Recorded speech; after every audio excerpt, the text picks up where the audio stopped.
don't get caught up in thinking 7 minutes don't matter here. Hello, everybody, and welcome to Turning Over Every Stone. You can call me T.O.E.S.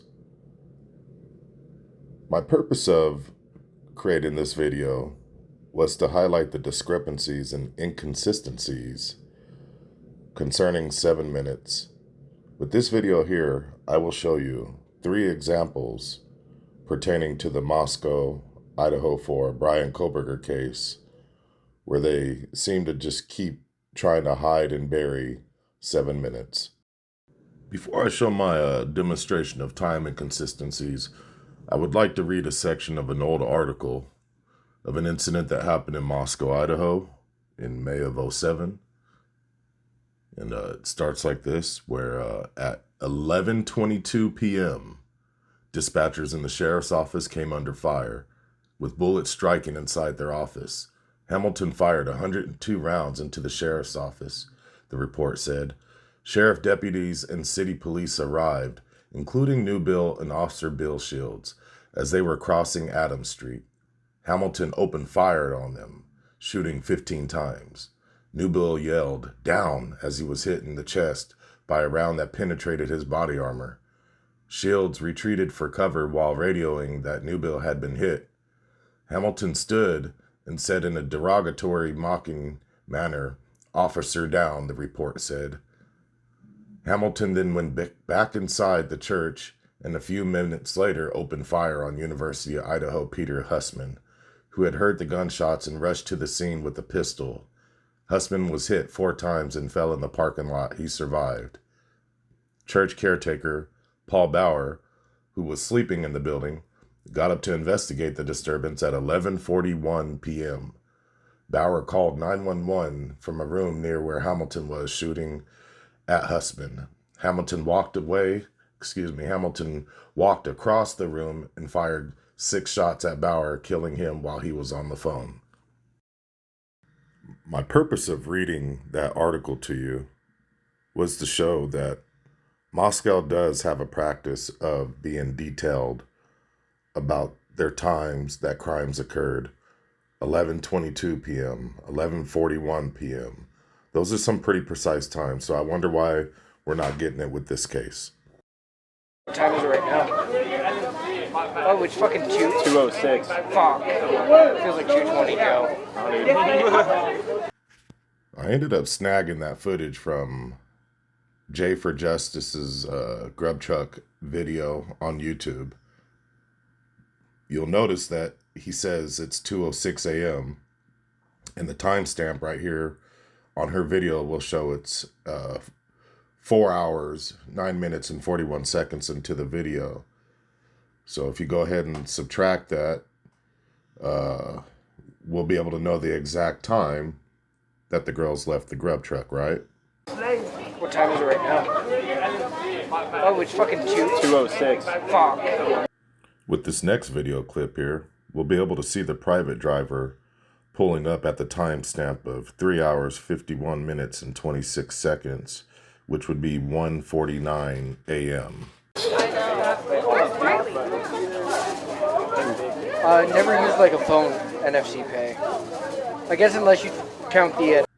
Here, I'll zoom it in for you. Let's take a closer look. Make sure to pay attention to the reflection of the taillights and headlights pulling up on the glass window behind the students. Never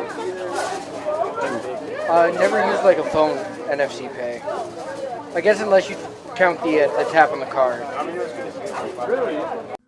Then about approximately 30 seconds later, Kaylee must have got a text message from the private driver where he was notifying her that he had pulled up and that he was there. And you will notice that she checks her phone and looks over her shoulder to confirm that he is there. Good reason. That's smart, Derek. It's probably good to not lose your wallet. Guys, fuck yeah, great ticket times, honestly. Like, Luke, Tebow, really solid.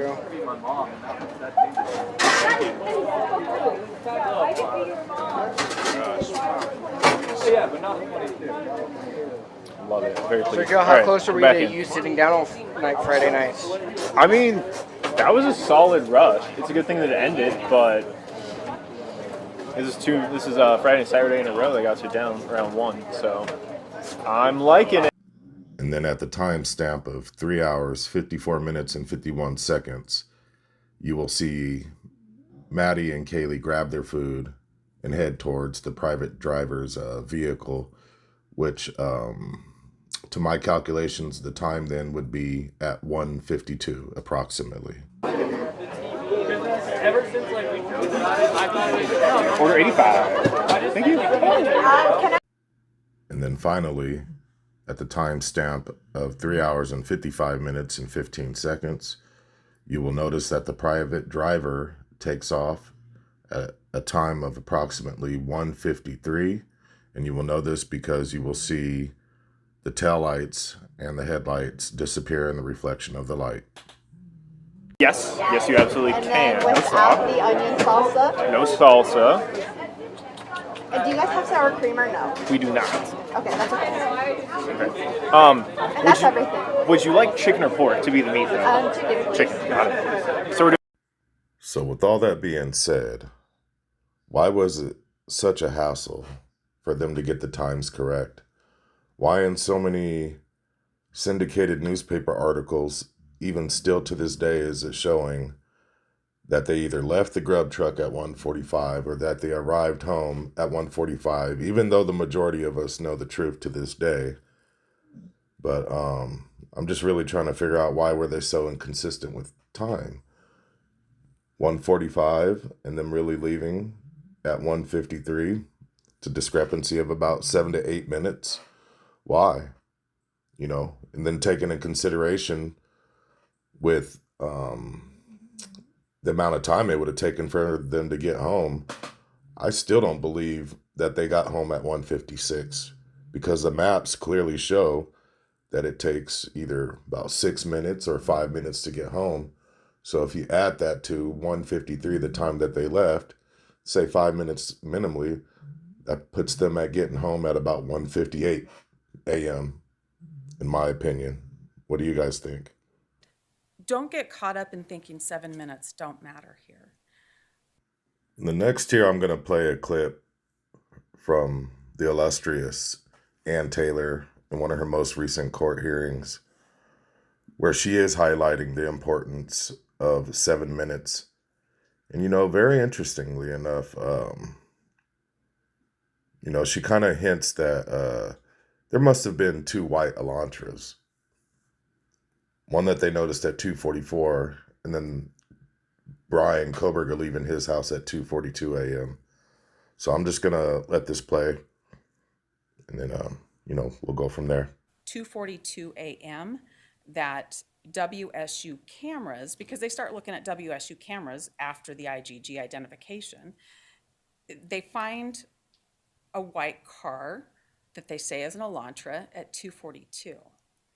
So they get the phone records, and then it becomes 2:44 that they say Mr. Kohberger's leaving his residence, 2:44 a.m. And the place near Bishop Boulevard where one could turn to go to Moscow at 2:42 is inconsistent with 2:44, but they don't correct that. They don't say that vehicle at 2:42 cannot have been the right white Elantra running around that night, because we now know it was at 2:44 a.m. They want to keep that in there because they want the car positioned like it's going to be going to Moscow. And that is really important with the misleading of the magistrate. When you look at 1A, that's the map we looked at earlier today, where there's the whole loop around, but there's a blue line as if pointing the car towards Moscow, and that's not what happened.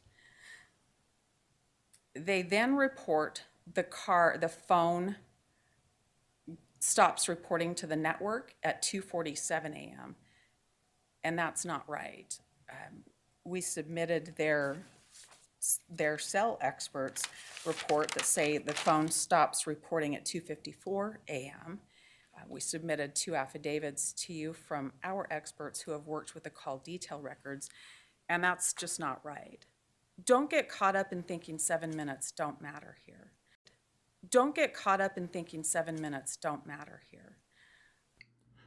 And then finally, I would like to highlight the oddity of these missing 7 minutes, which, if you notice with the 1320 Linda Lane footage from the 4 o'clock to the 5 o'clock hour, there it does not start at 4 o'clock. It starts at 4:06 and it goes till 5 a.m. Why? Why? What are they leaving out? Because that footage is some of the most important footage that we could see.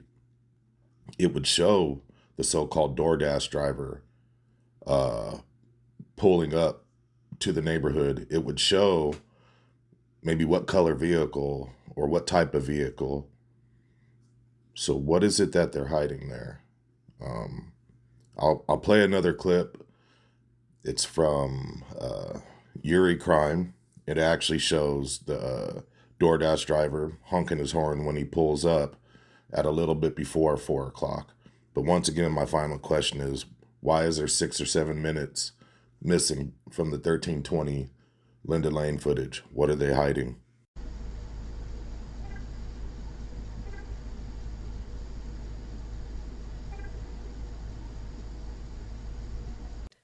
Don't get caught up in thinking 7 minutes don't matter here. Well, ladies and gentlemen, that will conclude my video. If you made it this far, I thank you. And if you didn't, I still thank you. You can hit the like button, subscribe, share.